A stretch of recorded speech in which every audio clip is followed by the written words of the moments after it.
नीलकंठ महादेव मंदिर, जो कि भगवान शिव का एक प्रसिद्ध मंदिर है।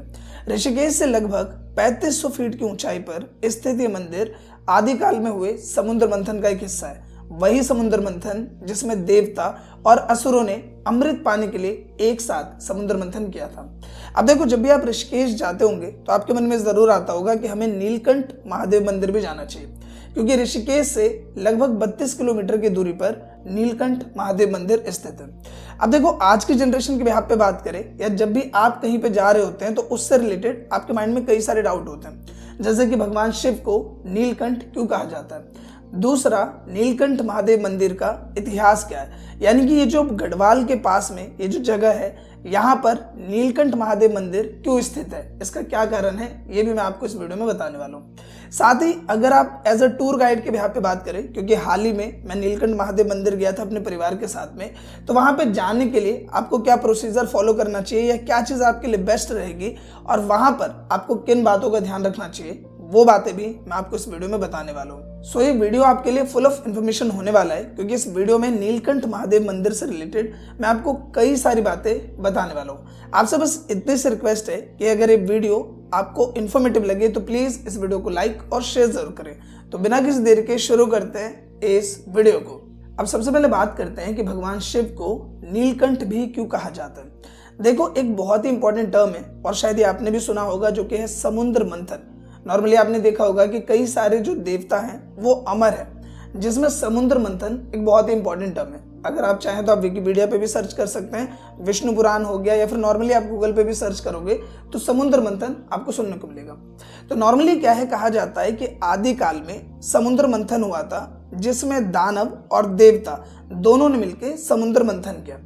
समुद्र मंथन करने पे उसमें से कई सारी चीजें निकली, जैसे कि ऐरावत, आपने नाम सुना होगा, एक हाथी ऐरावत है, वो भी उसमें से निकला। कहा जाता है कि माता लक्ष्मी जी जो है वो भी उसी में से निकली।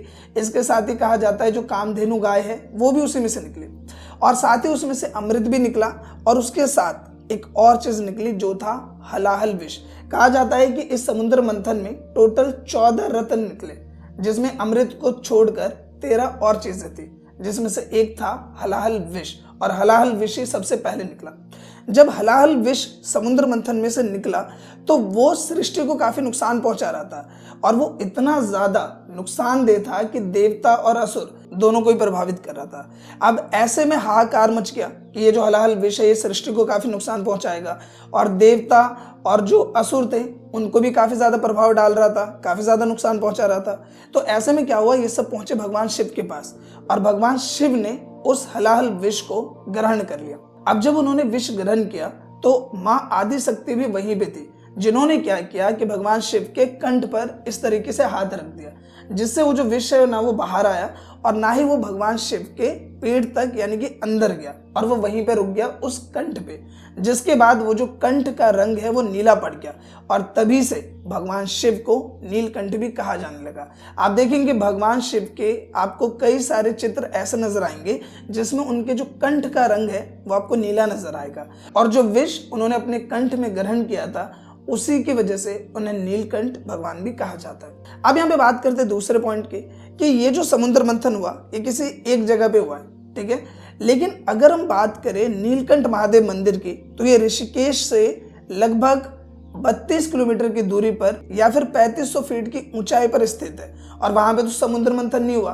तो नीलकंठ महादेव मंदिर का वहां पे होने का क्या मतलब है। देखो, भगवान शिव ने हलाहल विष को ग्रहण तो कर लिया, लेकिन जो विष है वो काफी ज्यादा विषैला था, इतना विषैला कि जो सृष्टि को नुकसान पहुंचा सकता था, यानी कि सृष्टि को तबाह तक कर सकता था, जिसके कारण स्वरूप भगवान शिव ने इस विष को ग्रहण किया।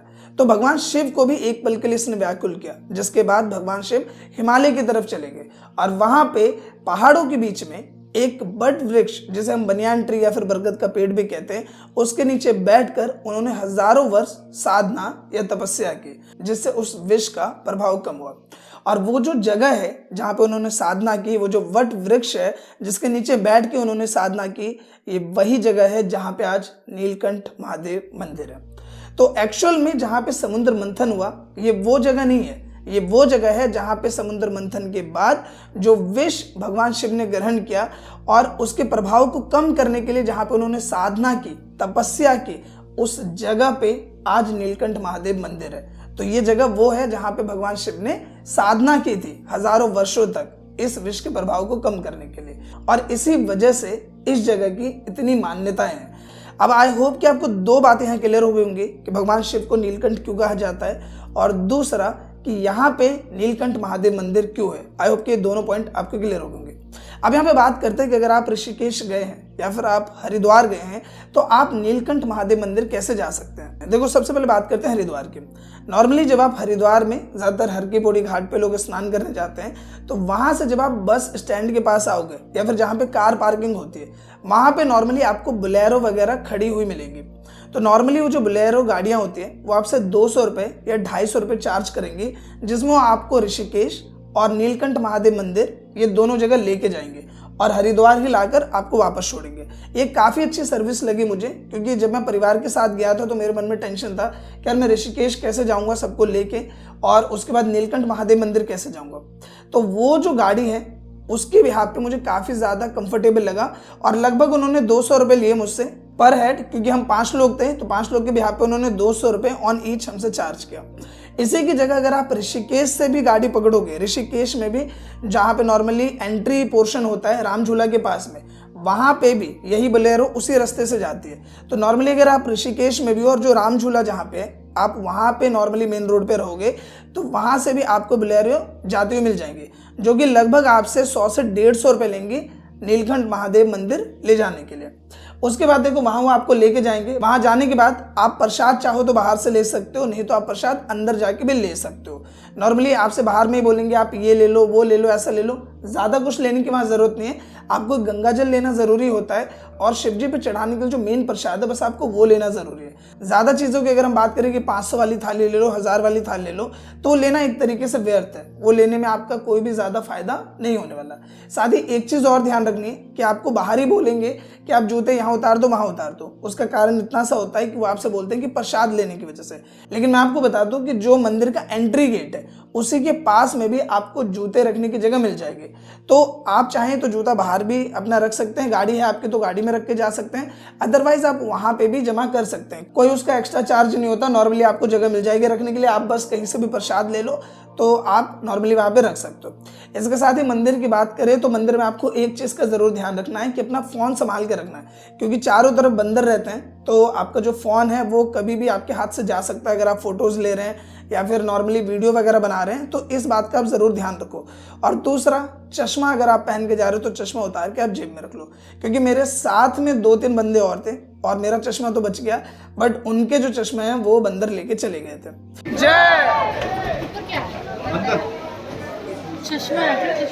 तो ये चीज़ आपको ध्यान रखनी है कि एक फ़ोन है, फोटो ले रहे हो, वीडियो ले रहे हो, तो थोड़ा आपको वहाँ पे सावधानी रखनी है। और दूसरा, अगर आपने चश्मा पहन रखा है तो वहाँ पे भी आपको चश्मा अपना बचा के रखना है। बहुत ही प्यारी वाइब रही यहाँ की, बहुत ही अच्छा।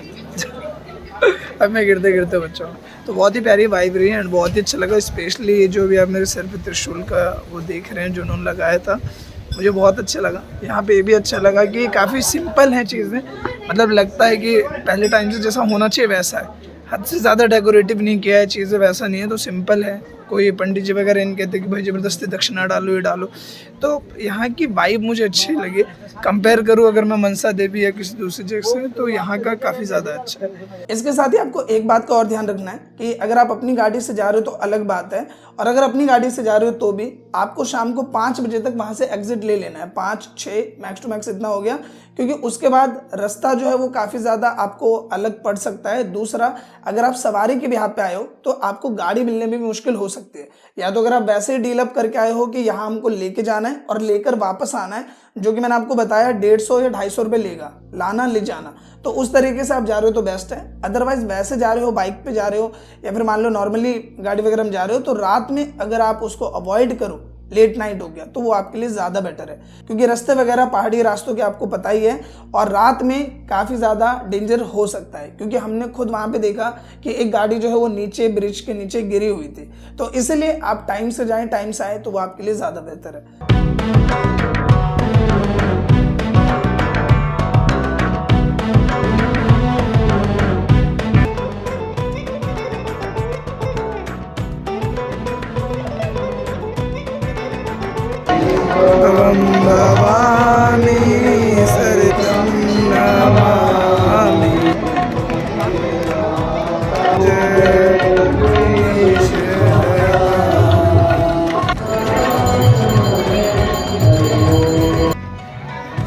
ये है गीता भवन। वाह यार।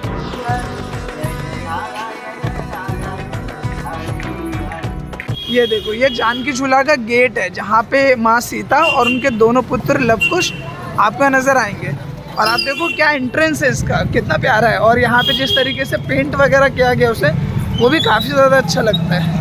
आशा करता हूँ दोस्तों कि जो इन्फॉर्मेशन मैंने आपके साथ शेयर करी है नीलकंठ महादेव मंदिर से रिलेटेड, वो आपको पसंद आई होगी। एंड जितनी भी बातें मैंने आपके साथ शेयर की वो सब आपको समझ में आए होंगे।